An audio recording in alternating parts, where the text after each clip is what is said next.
Submitting documents to Yahoo Mail for account approval is a straightforward process. Follow these steps to ensure your documents are submitted correctly. Step 1. Log into your Yahoo Mail account. Access your Yahoo Mail by visiting the Yahoo website and entering your login credentials. Make sure you have access to the account you want to submit documents for. Step 2. Navigate to account security settings. Once logged in, go to the account settings by clicking on your profile picture or name in the top right corner. From the drop-down menu, select Account Info and then Account Security. Step 3. Find Document Submission option.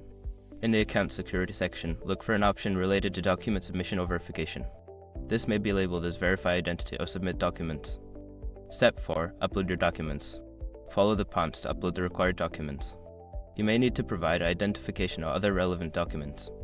Make sure the files are in an acceptable format and within the size limits specified. Step 5. Confirm submission. After uploading your documents, review the information for accuracy and confirm the submission. You should receive a notification or email confirming that your documents have been submitted for review.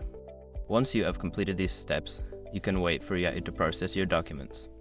Be sure to check your email for any updates regarding your account approval.